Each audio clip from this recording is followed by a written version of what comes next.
Toliau tęsime temą, kokios yra vairuotojo darbo ir poilsio valandos sunkvežimio vairuotojams. Sekantis klausimas. Pagal ES taisyklės, kiek ilgai turėtumėte ilsėtis per dieną? Įprastai. Atsakymas 11 valandų. Toliau, pagal ES taisyklės, koks įprastas savaitės poilsio periodas, poilsio laikas? Atsakymas 45 valandos.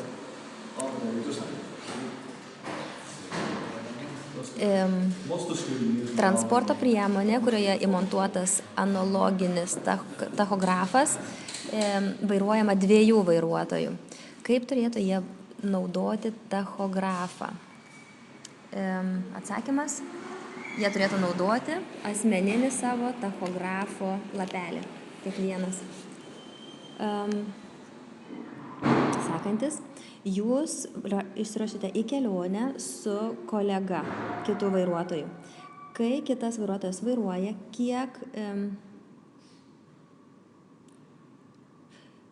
kaip jūs turėtumėte tą laiką nurodyti, pažymėti? Atsakymas: turite tą laiką žymėti kaip pertrauką kasdieninėme vairavime.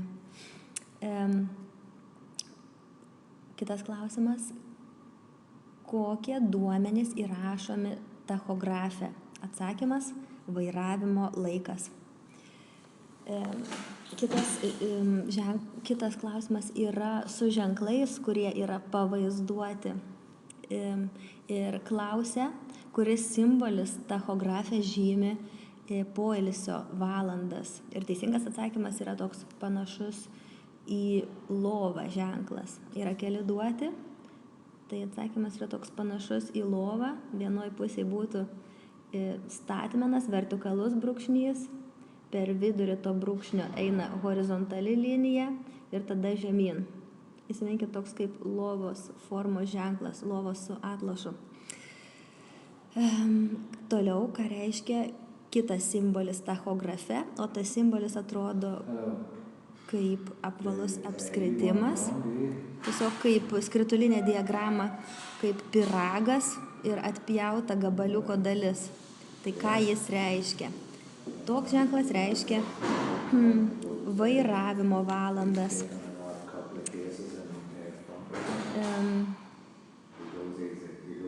Šį klausimą praleisiu, reiks pasitikrinti 2.43. Sekantis.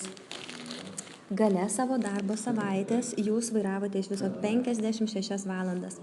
Pagal ES taisyklės, koks yra maksimalus valandų skaičius, kurį galite vairuoti sekančią savaitę po 56 valandų vairavimo savaitės. Taigi, kitos savaitės maksimalus vairavimo laikas gali būti 34 valandos. Toliau. Jūsų transporto priemonėje įmontuotas analoginis tachografas. Ką turėtumėte daryti, jeigu jums reikia viršyti įprastas vairavimo valandas dėl avarinių atvejų? Atsakymas: toliau naudoti tą patį tachografo lapelį ir įrašyti paaiškinimą ant to tachografo kitos pusės. Kas greičiausiai gali sukelti nuovargį? Teisingas atsakymas: nepakankamas poilsio sustojimų kiekis, nepakankamai, kai sustojate ilsėtis nuo vairavimo.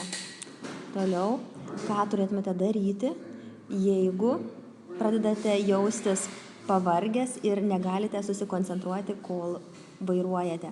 Atsakymas: sustoti kaip įmanoma greičiau, kai tai saugu padaryti. Ką turėtumėte daryti, jeigu jaučiatės pavargęs po 2,5 valandų vairavimo? Atsakymas: sustoti kaip įmanoma greičiau, kai saugu tai padaryti. Ką turėtumėte daryti, jeigu staiga pasijuntate pavargęs vairuodamas greitkelyje? Atsakymas išvažiuoti sekančiame išvažiavime ir surasti tinkamą vietą sustojimui. Kur galite sustoti, jeigu jaučiatės pavargęs, kai vairuojate greitkelyje? Atsakymas artimiausioje degalinėje. Kaip matote, atsakymai būna įvairūs. Čia buvo panašus 2 klausimai. Toliau. Ką turėtumėte daryti, jeigu turite išvažiuoti, tai yra palikti savo transporto priemonę be priežiūros labai trumpam laikui? Atsakymas užrakinti transporto priemonę, užrakinti jos visas duris ir apsaugas atitinkamas reikiamas uždėti.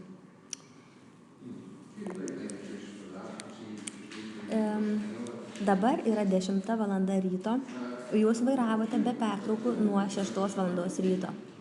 Pagal ES taisyklės, koks yra ilgiausias dabar laiko tarpas, kurį dar galite vairuoti? Teisingas atsakymas – 30 minučių. Pagal ES taisyklės jūs galite vairuoti iki 9 valandų per dieną. Kiek dar maksimaliai gali būti šis laikas prailgintas? Dar 2 dienas per savaitę. Atsakymas – 10 valandų. Iki 10 valandų dar 2 kartus gali būti maksimaliai prailgintas. Pagal ES taisyklės jūs galite vairuoti daugiausia 9 valandas per dieną. Kiek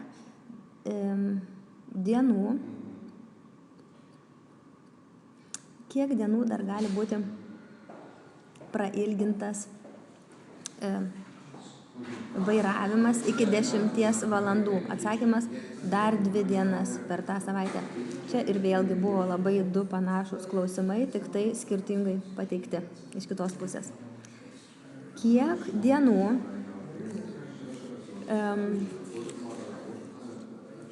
dienų vairuotojo išmanioji kortelė įprastai padengia?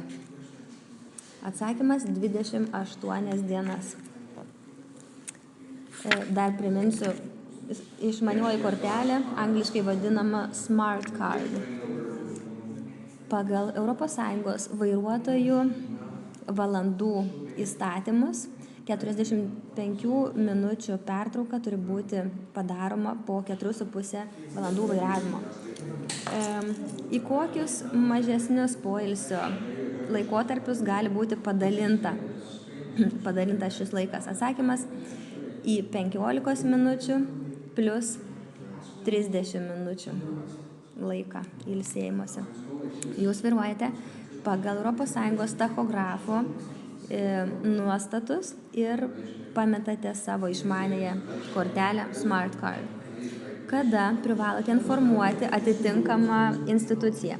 Atsakymas – per 7 dienas. Kaip ilgai galioja skaitmeninė tachografo vairuotojo išmanioji kortelė?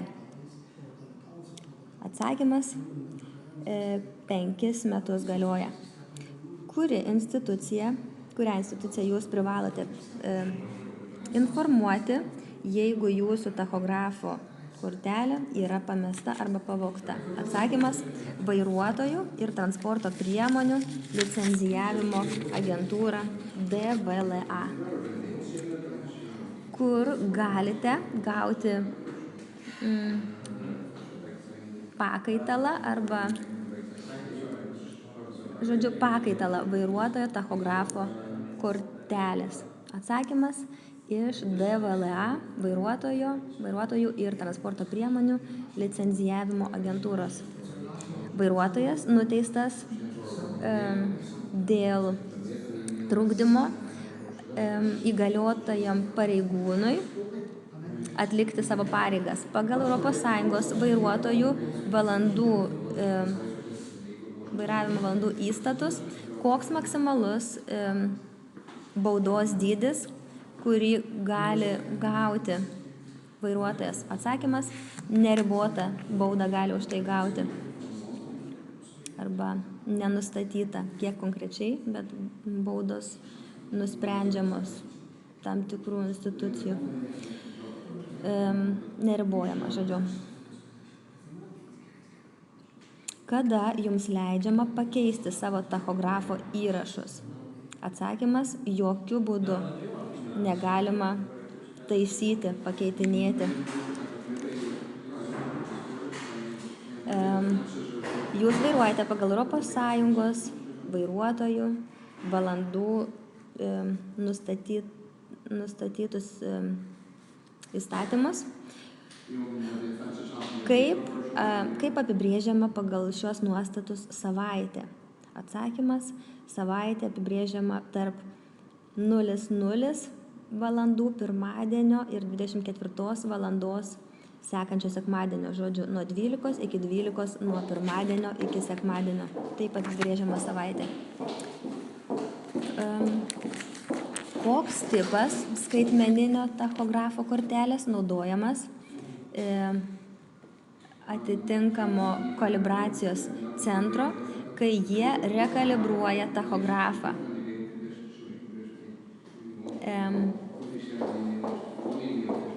Tai vadinama dirbtuvių kortelė, workshop. Šitą taip pat aš patikslinsiu. Workshop vadinama. Kuri skaitmeninė tachografo kortelė tik tai naudojama įgaliotųjų institucijų. Kontrolės kortelė, control card.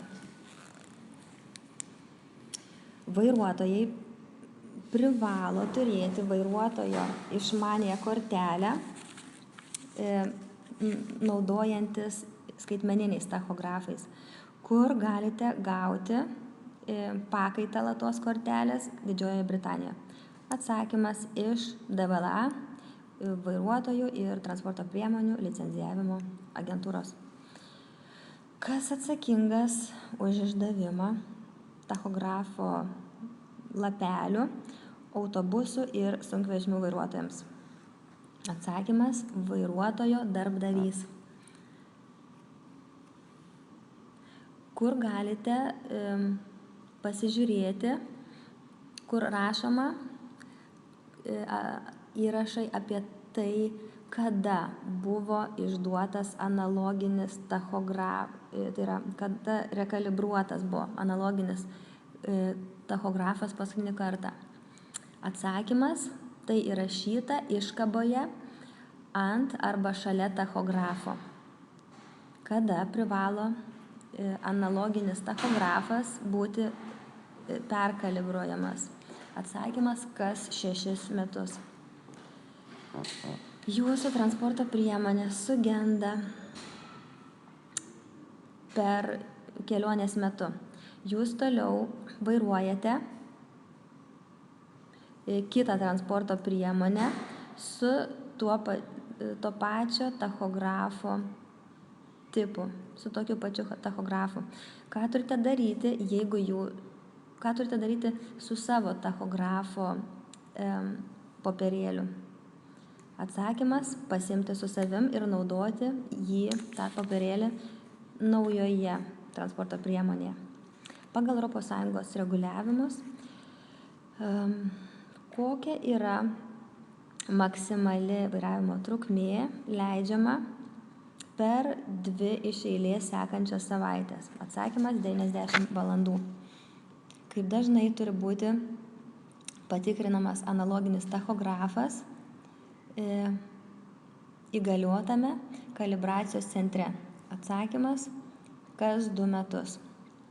Jūs vairuojate autobusą su 18 sėdynių, vežate ekskursiją iš Londono į Škotiją.